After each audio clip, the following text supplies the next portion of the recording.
na primeira carta de João, e nós estamos na nossa série, fazendo a exposição de toda a carta, a primeira carta do apóstolo João. E nós já aprendemos várias coisas até aqui, e temos caminhado no nosso aprendizado. Nós já sabemos que João, o apóstolo que era conhecido como discípulo amado, foi quem escreveu a primeira, a segunda e a terceira carta, também o Evangelho segundo João, e também o livro profético do Apocalipse. Nós vimos e aprendemos que João tem um objetivo muito claro ao escrever essa carta.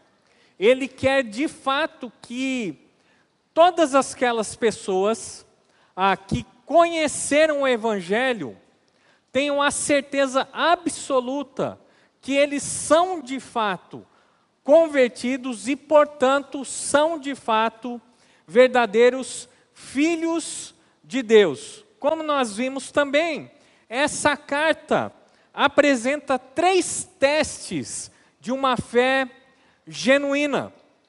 3 testes que cada um deve avaliar a sua vida e verificar de fato se nós estamos dentro do padrão de Deus ou não.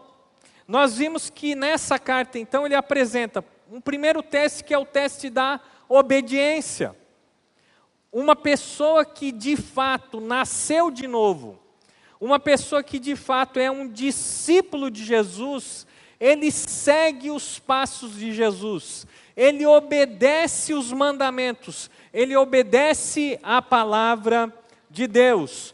Tem um segundo teste, que é o teste do amor. Um verdadeiro filho de Deus, um verdadeiro convertido, um verdadeiro discípulo de Jesus é alguém que ama, assim como Jesus nos ama. É um teste que visa os nossos relacionamentos. E tem um terceiro teste, que é o teste da fé. E quando ele fala da fé, ele nos fala da doutrina correta. E doutrina, diferente do que muitas pessoas pensam, não tem nenhuma relação com costumes e hábitos, mas a doutrina diz respeito ao ensinamento da palavra de Deus. Então, o teste da fé vai nos apontar para um conhecimento e uma fé, uma crença correta, baseada não naquilo que os homens ensinam, mas baseada naquilo que a palavra de Deus nos diz. Em 1 João 2, de 7 a 11, eu peço que você então abra a sua Bíblia, nós vamos ver o teste sobre o amor. E a palavra de Deus nos diz assim, em 1 João 2, de 7 a 11. Amados, não lhes escrevo um mandamento novo, mas um mandamento antigo, que vocês têm desde o princípio, a mensagem que ouviram. No entanto, eu lhes escrevo um mandamento novo, o qual é verdadeiro nele e em vocês, pois as trevas estão se dissipando e já brilha a verdadeira luz. Quem afirma estar na luz, mas odeia seu irmão, continua nas trevas. Quem ama seu irmão, permanece na luz, e nele não há causa de tropeço. Mas quem odeia seu irmão, está nas trevas, e anda nas trevas. Não sabe para onde vai, porque as trevas o cegaram.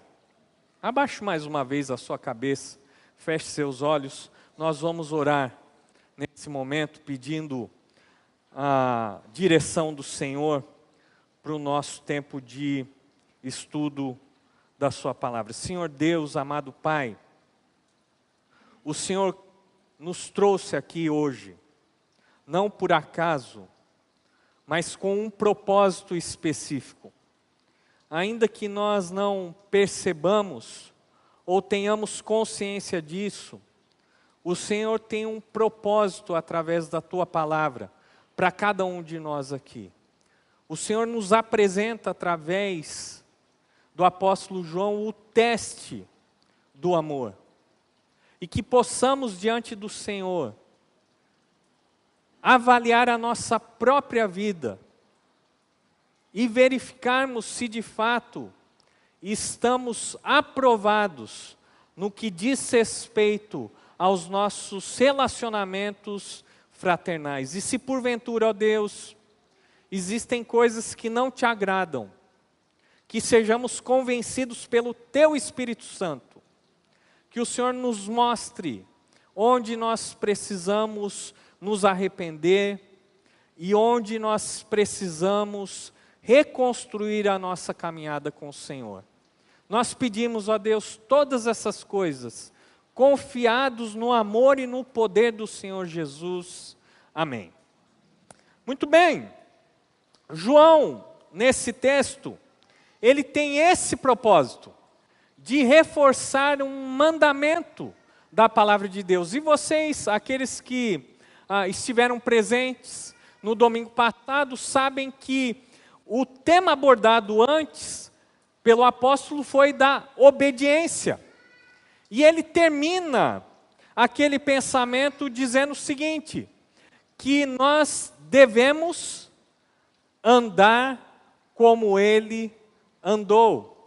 Aquele que diz que conhece a Deus, ele precisa andar como Jesus andou. Aquele que diz que conhece a Deus, precisa de fato obedecer os seus mandamentos. E João agora então, ele dá um exemplo desses mandamentos que nós precisamos obedecer em nossa vida. E o mandamento que ele nos coloca é justamente o amor. E o amor é um antigo e novo mandamento. Acompanhe comigo a leitura aí de 1 João 2, 7 a 11. Olha só o que a palavra de Deus nos diz nos versículos 7 e 8. Amados, não lhes escrevo um mandamento novo, mas um mandamento antigo, que vocês têm desde o princípio, a mensagem que ouviram. No entanto, eu lhes escrevo um mandamento novo, o qual é verdadeiro nele e em vocês, pois as trevas estão se dissipando e já brilha a verdadeira luz. O amor ao próximo é um mandamento tão antigo quanto o próprio Antigo Testamento. Se você tem a sua Bíblia, volte comigo um pouquinho lá no Antigo Testamento, no livro de Levítico. Lá no capítulo 19, versículos 17 e 18. A lei do Senhor dada ao povo de Israel, ao povo de Deus. E olhe só o que a palavra de Deus nos diz em Levítico 19, 17 e 18. Não guardem ódio contra o seu irmão no coração. Antes, repreendam com franqueza o seu próximo, para que por causa dele não sofram as consequências de um pecado. Não procurem vingança, nem guardem rancor contra alguém do seu povo, mas ame cada um o seu próximo como a si mesmo. Eu sou o Senhor. Veja bem, a lei de Deus já dizia no Antigo Testamento, ame cada um o seu próximo como a si mesmo. Mas parece que o texto aqui de João traz uma grande contradição. Não sei se você, ao ler os versículos 7 e 8, você fica um pouco confuso, porque João fala assim, olha, eu não trago um mandamento novo. E depois ele fala o quê? Não, eu trago um mandamento novo. Afinal de contas, esse mandamento é um mandamento antigo ou é um mandamento novo? E na verdade João está escrevendo que o mandamento de amarmos o próximo é tanto antigo como novo. É antigo porque não é uma novidade. Esse mandamento foi dado desde o início para o povo de Deus. Mas esse mandamento também ele é novo. Em que sentido? Não no sentido cronológico, mas sim no sentido de significado. O mandamento que João traz diante dos irmãos que receberam essa carta é um mandamento que foi dado por Deus desde a antiguidade, mas ele precisa se tornar novo hoje, amanhã e depois de amanhã em nossas vidas. E por isso ele diz, olha, eu não trago mandamento novo, mas eu escrevo um mandamento novo. Esse mandamento que vocês conhecem, esse mandamento é a mensagem que vocês ouviram desde o momento em que o Evangelho do Senhor Jesus Cristo foi transmitido a vocês. Logo no início da vida cristã, aqueles cristãos e todos nós aqui aprendemos o básico do que diz respeito à vontade de Deus para as nossas vidas. Nós aprendemos que amar ao próximo é um mandamento vindo da parte de Deus. É um mandamento que caracteriza o cristão. É um mandamento que caracteriza o cristianismo. Os discípulos de Jesus sabiam, eles sabem a respeito deste mandamento tão importante. Então esse mandamento de João, ele é ao mesmo tempo antigo e é ao mesmo tempo novo. Abra comigo agora a sua Bíblia, o Evangelho segundo Mateus, capítulo 22. Nós vamos ver os versículos 36 a 40. Mateus, capítulo 22, de 36 a 40. E olhe só o que a palavra de Deus nos diz. Uma pessoa que estava ouvindo o ensino de Jesus, ele faz uma pergunta para o Senhor. E ele diz assim, mestre, qual é o maior mandamento da lei? Olha só o que Jesus disse. Respondeu Jesus, ame o Senhor, o seu Deus, de todo o seu coração, de toda a sua alma, de todo o seu entendimento. Este é o primeiro e maior mandamento. E o segundo é semelhante a ele. Ame o seu próximo como a si mesmo. Destes dois mandamentos dependem toda a lei e os profetas. Qual é o maior mandamento? Amar a Deus. Mas é também amar ao próximo. Qual é o mais importante? Os dois são importantes. Um não pode subsistir sem o outro. Não dá para amar a Deus e não amar ao próximo. E aquele que ama ao próximo também precisa amar a Deus. E quando Jesus diz, desses dois mandamentos dependem toda a lei e os profetas, ele está dizendo o seguinte, que todo o Antigo Testamento, toda a Torá, a lei do Senhor, ela pode ser resumida em duas coisas. Ame a Deus e ame o seu próximo, como você já se ama. Então veja bem, essas foram palavras ditas pelo Senhor Jesus Cristo. Era algo novo? Não, porque a lei no Antigo Testamento já dizia isso. Mas o Senhor Jesus traz um novo significado. ele leva o significado do que é amor a todas as suas consequências. E nós precisamos entender... Não, foi demais. Oi? Depois você edita, tá, Jaime? O que aconteceu? Vamos voltar. Aqui.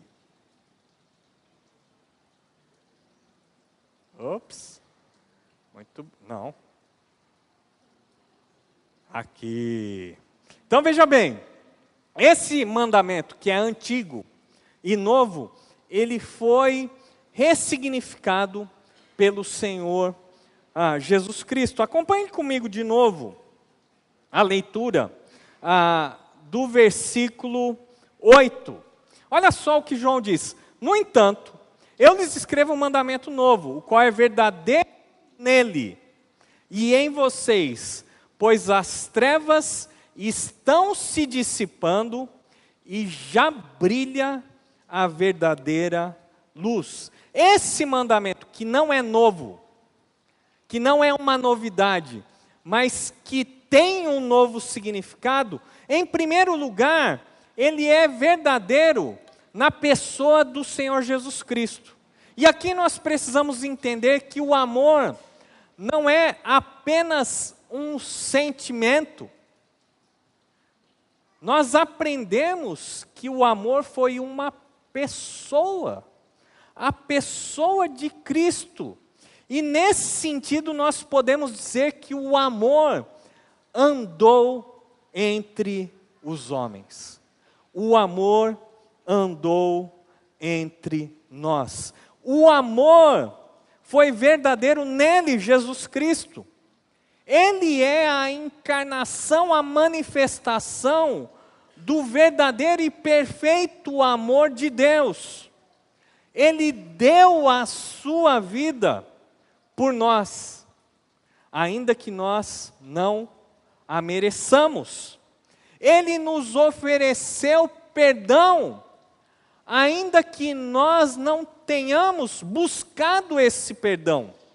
Jesus Cristo, de fato, derramou a sua vida na cruz do Calvário, para que, em primeiro lugar, nós pudéssemos ter um relacionamento com Deus, e também para que nós pudéssemos agora nos relacionar com outros sem nenhum tipo de barreira. Quem conhece o amor de Jesus, compartilha esse amor com as outras pessoas. De fato, a maior característica de um cristão deve ser o amor. O amor deve ser a maior característica de uma pessoa que ousa dizer que segue a Jesus Cristo. A igreja do Senhor Jesus é a comunidade do amor. Abra sua Bíblia, agora em João capítulo 15, versículos 9 a 17. Evangelho de João, capítulo 15, versículos 9 a 17. Olha só o que o Senhor Jesus disse para os seus discípulos nos seus últimos momentos, aqui, antes dele ser traído, antes dele ser pregado na cruz, antes mesmo dele ressurgir dos mortos e voltar para o Pai. Olha só o que ele diz: como o Pai me amou, assim eu os amei, permaneçam no meu amor. Se vocês obedecerem aos meus mandamentos, permanecerão no meu amor, assim como tenho obedecido aos mandamentos de meu Pai, e em seu amor permaneço.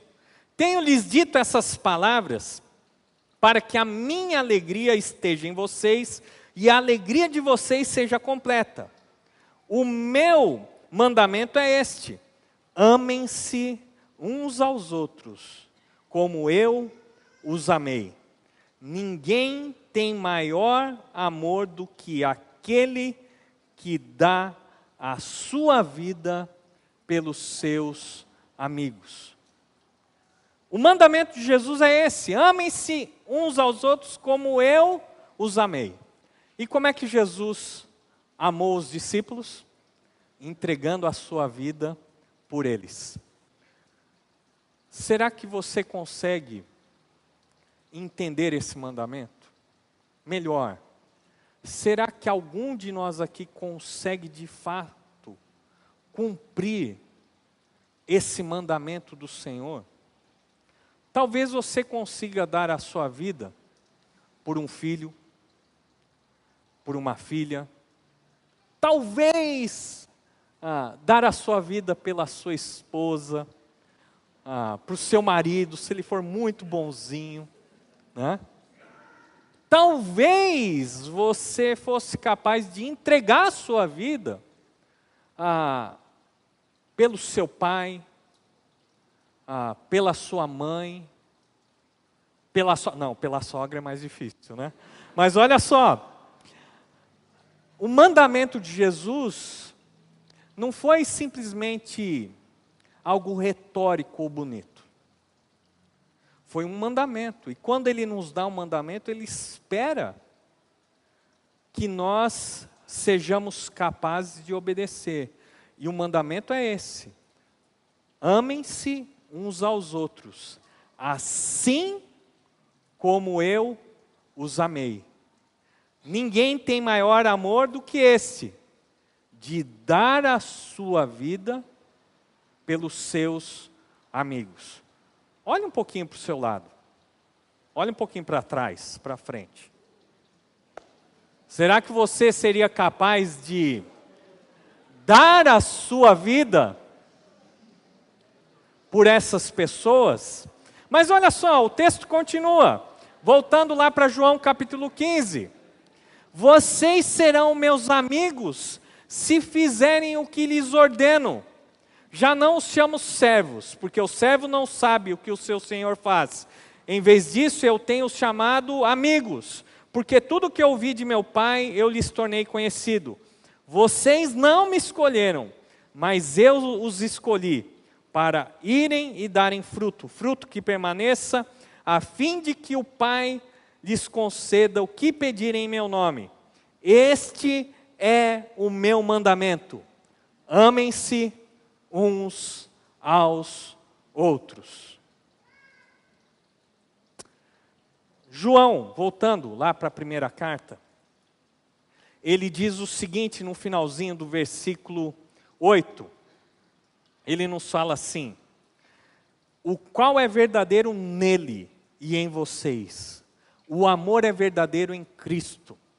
E ele também precisa ser verdadeiro em nós. E por que isso? Pois as trevas estão se dissipando e já brilha a verdadeira luz. Veja bem, a vinda de Jesus Cristo foi como o nascer do dia. A vinda dele inaugurou o seu reino entre nós. O reino de Deus é chegado. Nós devemos, desde já, vivemos os valores do reino de Deus. Ainda que vivamos nesse mundo imperfeito, ainda que vivamos de uma maneira imperfeita. Mas o fato é que a luz já brilhou e as trevas já se vão dissipando. Esse é o mandamento que João traz para os seus leitores. Esse é o mandamento que Deus coloca diante de nós. É um mandamento, sim, antigo, e é um mandamento novo. Ele precisa ser renovado todos os dias, todas as manhãs em nossas vidas. Mas João, ele continua a falar a respeito do amor. E ele diz o seguinte, lá no versículo 9: quem ama a Deus não pode odiar o irmão. Não pode odiar o irmão. Olha só o que a palavra de Deus nos diz. Quem afirma estar na luz, mas odeia o seu irmão, continua nas trevas. Graças a Deus, não fui eu que escrevi isso. Graças a Deus, não fui eu que inventei. É palavra de Deus.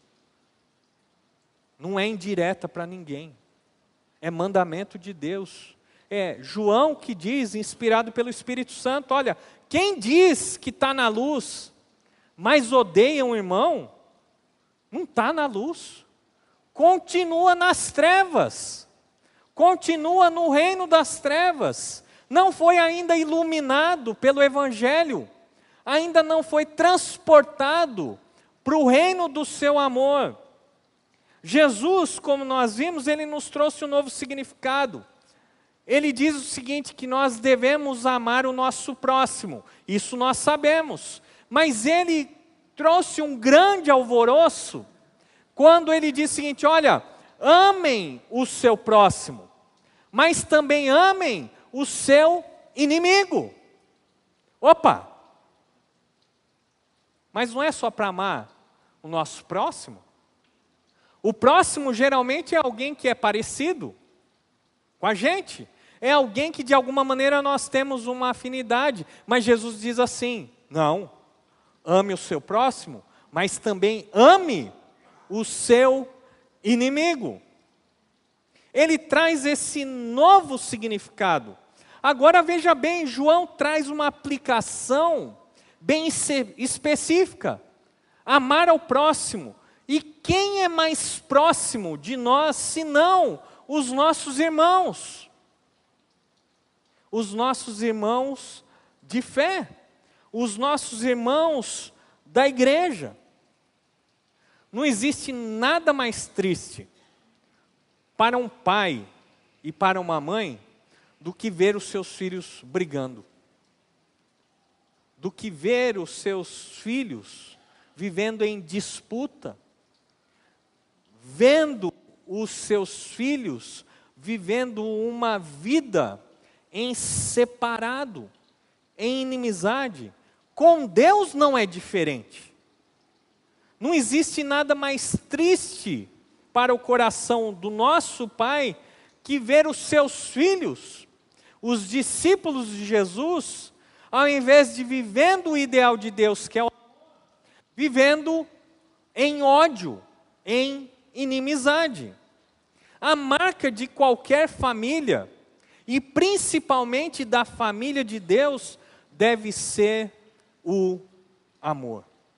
E nunca o ódio. Estar nas trevas significa continuar na perdição. Significa não pertencer ao reino da luz. Então é impossível alguém dizer, eu estou na luz, mas ao mesmo tempo eu tenho ódio por um irmão, por uma irmã. O Filho de Deus, pelo menos o verdadeiro Filho de Deus, e aqui nós não estamos falando do religioso, não é aquele que se identifica como evangélico, não é aquele que se identifica como membro de uma igreja, não é aquele que está inserido num contexto de uma igreja, nós estamos falando de realmente aqueles que nasceram de novo. Os verdadeiros filhos de Deus, eles devem amar os seus irmãos, assim como Deus nos amou em Cristo Jesus. O ódio, portanto, é uma característica de quem não conhece verdadeiramente a Deus e o Evangelho. Mas João, ele continua, e ele diz o seguinte nos versículos 10 e 11. O amor revela que permanecemos na luz. Por outro lado, o ódio demonstra, revela que nós estamos nas trevas. O amor é um indicativo de que você está na luz. O ódio é um indicativo de que você está nas trevas. Olha só o que a palavra de Deus nos diz, versículos 10 e 11. Quem ama seu irmão permanece na luz, e nele não há causa de tropeço. Mas quem odeia seu irmão está nas trevas, e anda nas trevas. Não sabe para onde vai, porque as trevas o cegaram. Em primeiro lugar, nós temos que ver o que a palavra de Deus nos fala justamente sobre aqueles que andam na luz. E a palavra de Deus diz assim, olha, quem permanece na luz, ama o seu irmão, e nele não há causa de tropeço. E essa palavrinha tropeço, no Novo Testamento, é aquela palavrinha que deu origem a outra palavra em português, que é escândalo. Mas, na verdade, o tropeço significa literalmente aquela pedrinha que foi colocado no nosso caminho e que faz a gente levar um tombaço.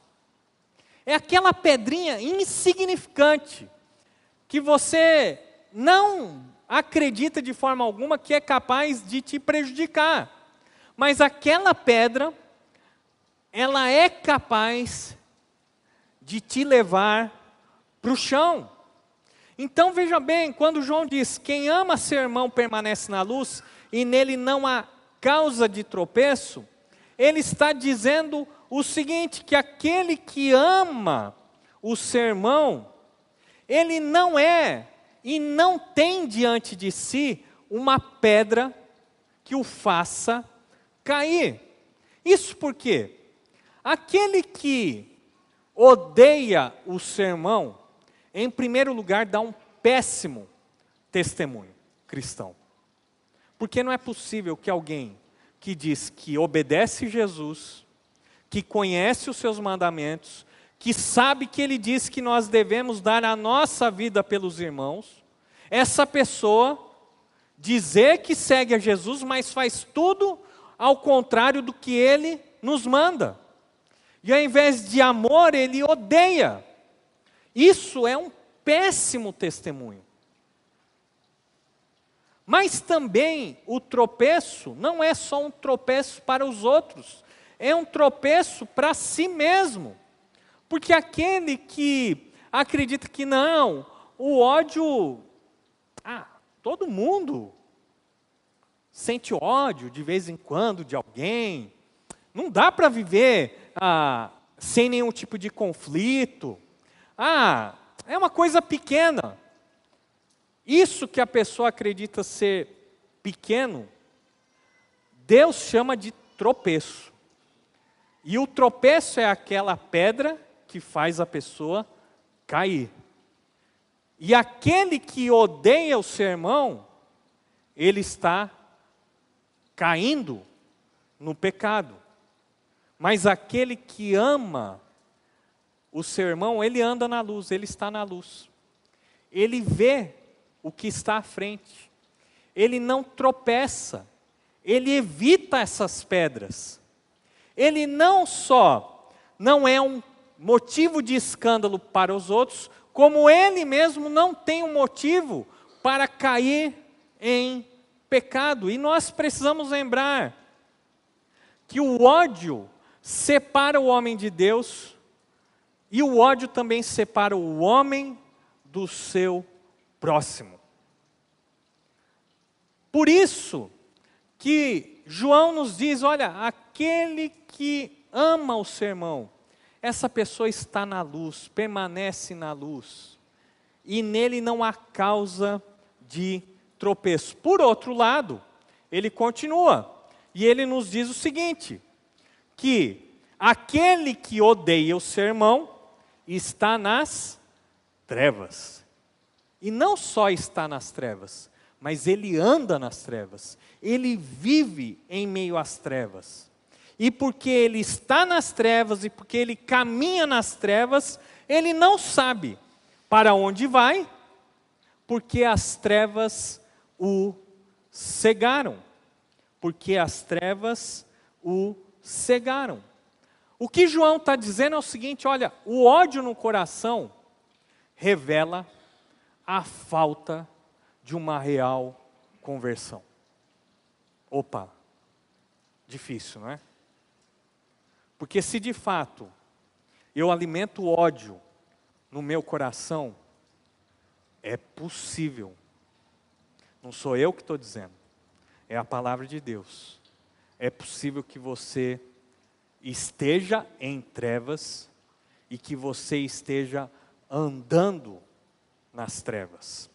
Mas nós precisamos nos lembrar sempre de que o verdadeiro Filho de Deus não é alguém perfeito, não é alguém que não erra, não é alguém que ainda nessa vida tem a capacidade de não sentir ódio em um determinado momento da sua vida. Mas nós temos que nos lembrar que o verdadeiro Filho de Deus é aquele que não é perfeito, mas que sempre está disposto a se arrepender dos seus pecados, do seu erro, e está disposto a caminhar dentro da vontade de Deus.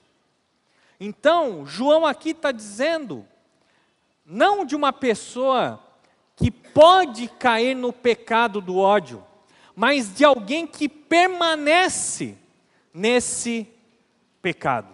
Não alguém que em um determinado momento tem ódio do seu irmão, mas ele está falando de alguém que simplesmente acredita que sentir ódio e deixar que o ódio caracterize a sua vida não tem problema nenhum. E essa pessoa que assim pensa e age, essa pessoa necessita urgentemente de um encontro com o Senhor Jesus Cristo. Aquele que odeia o seu irmão está cego, e ele não sabe para onde vai. O ódio nos cega, não permite que a gente veja as coisas com clareza, não permite que nós percebamos o quanto isso desagrada a Deus, o quanto isso está longe dos ideais de Deus. Mas muito bem, alguém pode dizer assim, ah pastor, mas eu não odeio meu irmão. Que isso? Essa palavra é muito forte, ódio. Será? Vamos pensar aqui no significado dessa palavra, ódio. Ódio, gente, é hostilidade para com alguma outra pessoa. Hostilidade. Você estar em inimizade com uma pessoa. Então, quando a gente fala de ódio, nós estamos falando de coisas bem específicas. Em primeiro lugar, mágoa, amargura, rancor, ressentimento, raiva. Não, mas eu não... É mesmo? Lá no seu coração, você pode dizer que essa lista, está ausente do seu coração? Amém. Mas o ódio não é só isso. É o desejo de se vingar. E lógico que a gente não está pensando aqui que alguém vai dizer o seguinte, né?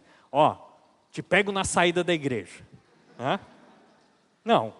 Hã? Mas aquele desejo de que o mal recaia sobre a cabeça do outro. Você não diz isso. Daí ele bate o carro, pede o emprego, você fala, ó, legal, hein? Tá vendo? Bem feito. Deus castiga. Isso é ódio. Ódio também é a falta de perdão. Não, mas eu já perdoei, mas eu não esqueço. Ah, eu já perdoei, mas eu não quero que ele venha na minha casa. Ah, eu já perdoei, mas eu não quero nem ver ele pintado de ouro. Que perdão é esse? Ódio diz respeito à falta de comunhão, relacionamento. Né? Então, quando uma pessoa diz, ah, mas eu não odeio, mas a pessoa evita o outro. Né? Vem na igreja, ele passa longe, ele não encara, ele não levanta a cabeça porque não quer conversar. Né? Ele não se aproxima, né, para ter uma conversa, para ter um tempo juntos. Essa pessoa evita o outro para conviver. Ah, fulano vai ter um aniversário aqui na minha casa. Ah, legal, joia. Fulano, você convidou fulano? Convidei. Ah, então não vou. É ódio. E como é difícil isso, né? Eu lembro de uns anos atrás, que eu fui convidado para participar de um de um evento, de um treinamento e tudo mais. E daí, era uma pessoa que tinha me prejudicado muito em um determinado momento. E quando eu fiquei sabendo que o nome daquela pessoa estava na lista, para minha vergonha, eu recusei o convite e não fui, porque eu pensei assim, eu não quero encontrar essa pessoa. E do jeito que as coisas são, vão me colocar no mesmo quarto que a pessoa, talvez no mesmo beliche. Que vergonha, que vergonha. Isso não é cristão, isso não é digno de um filho de Deus. Pela graça de Deus, depois nós nos encontramos numa outra oportunidade e nós pudemos realmente nos reconciliar diante de Deus. E aí sim, isso é ser cristão. Isso sim é ser filho de Deus. Isso sim é ter um novo nascimento. Quando nós temos a capacidade de perdoar, de sermos perdoados e de começarmos um novo caminhar. Que mais que é ódio? Maledicência e fofoca. Gente, não, mas eu não odeio, que a gente não está falando nada demais, a gente está falando a verdade. Está falando a verdade sem a pessoa estar presente. E que verdade é essa que deprecia, que só adorna os defeitos, as falhas do outro? Maledicência. Falar mal. É blasfêmia isso. Mas nós achamos que não, isso não é ódio. Lógico que é ódio, a palavra de Deus nos diz. E a palavra de Deus diz, quem odeia o sermão, permanece nas trevas, está nas trevas, anda nas trevas, está cego, fofoca. Ah, mas é verdade, eu fiquei sabendo. E por que você está falando? Que benefício você vai trazer para a pessoa de quem você está falando? Que benefício, que edificação, que reino de Deus você vai trazer quando você promove um tipo de conversa nesses termos? Não, é pequenininho. Não é pequenininho, não. Deus trata isso com muita seriedade. Maledicência, fofoca. E tem um outro aspecto do ódio, que é a indiferença, a omissão. E João vai voltar a falar sobre esse tópico mais à frente. E a indiferença, ela é uma forma de ódio. A omissão. Às vezes nós ficamos sabendo que um irmão está necessitado, está precisando da nossa ajuda. E ao invés de nós demonstrarmos o amor na prática, e não simplesmente batendo nas costas dele dizendo assim, vou orar pelo irmão, mas de uma maneira prática, nós tentarmos suprir a necessidade real que a pessoa tem. Quando nós não fazemos isso, na verdade nós estamos odiando o irmão, porque estamos sendo indiferentes, estamos dizendo que o que acontece com o outro não me diz respeito, eu não quero saber, eu não quero me envolver, cada um por si, e vamos seguindo em frente. Não, não é isso que a palavra de Deus nos ensina.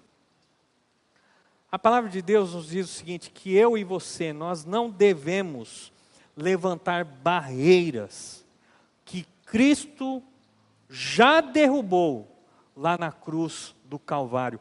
Como eu e você temos a coragem de criar barreiras que Jesus derrubou com a sua vida, com a sua morte, com o seu sangue. Eu e você não temos o direito de nos separarmos, uma vez que Jesus morreu justamente para nos unir. Esse é o Evangelho. O pecado separa e o Evangelho nos une.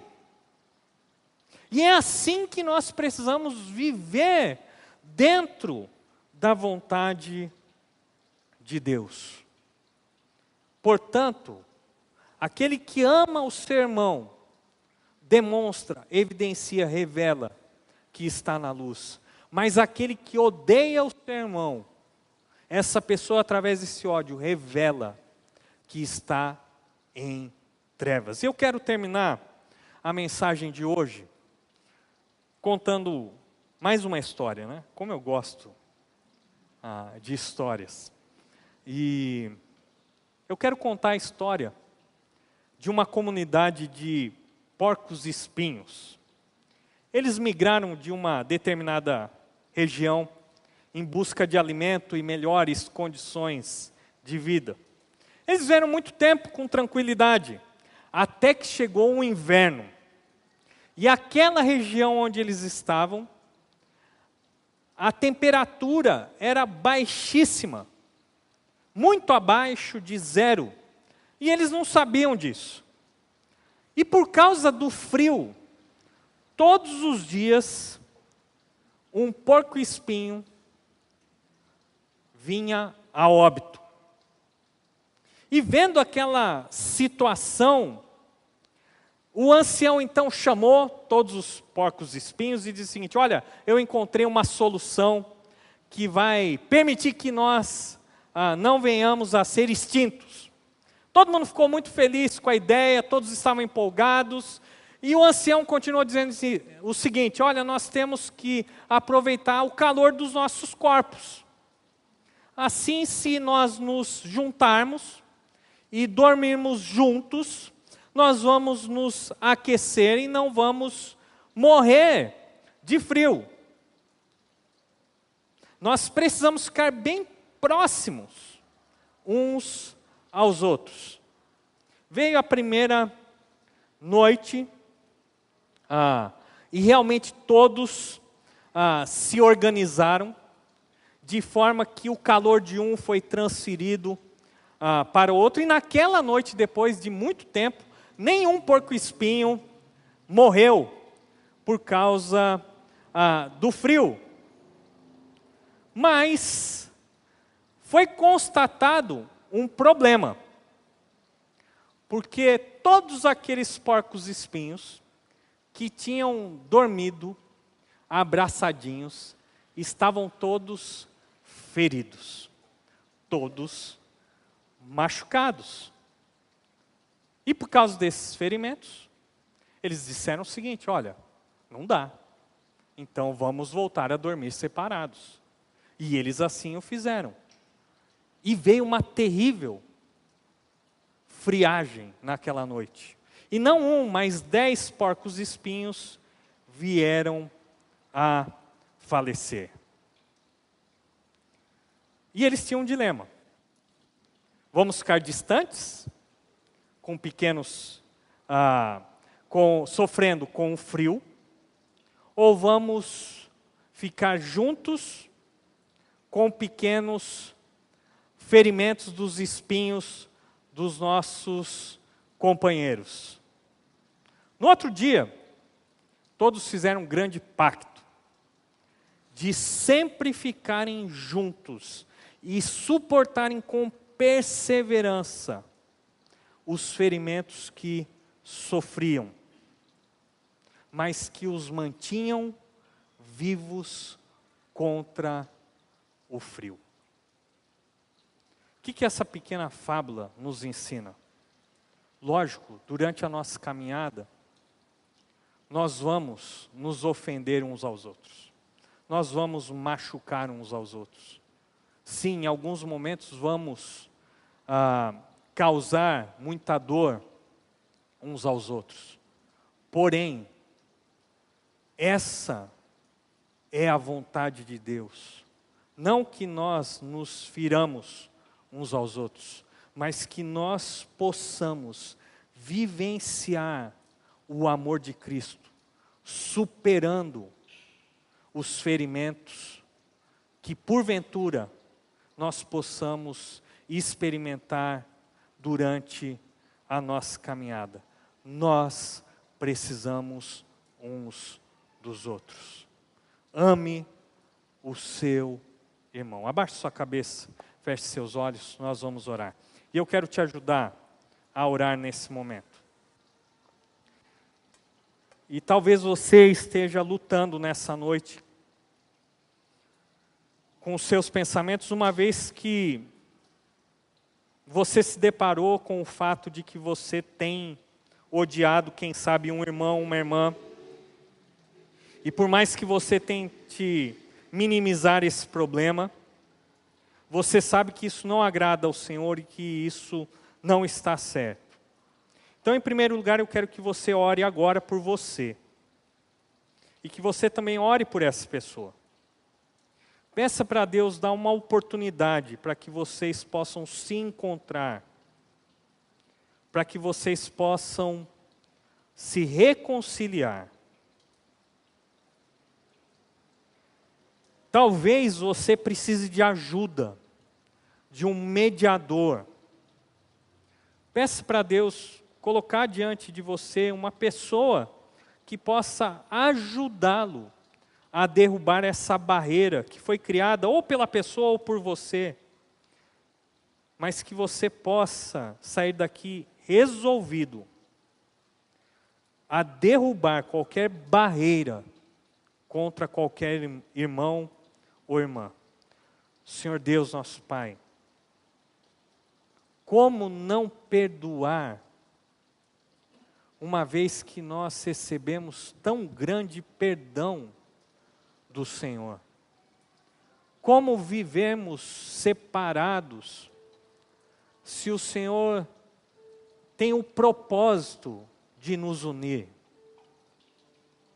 Que possamos agora, no nosso íntimo, no nosso coração, decidir trocar o ódio pelo amor. Que o Senhor promova uma oportunidade para nos reconciliarmos com aqueles que, por uma razão ou outra, nós permitimos que uma barreira fosse construída entre nós. Nos ajuda, Deus, porque sem o Senhor, nós não somos capazes de fazer isso. Pelo amor do Senhor Jesus Cristo é que nós oramos. Amém. Deus os abençoe.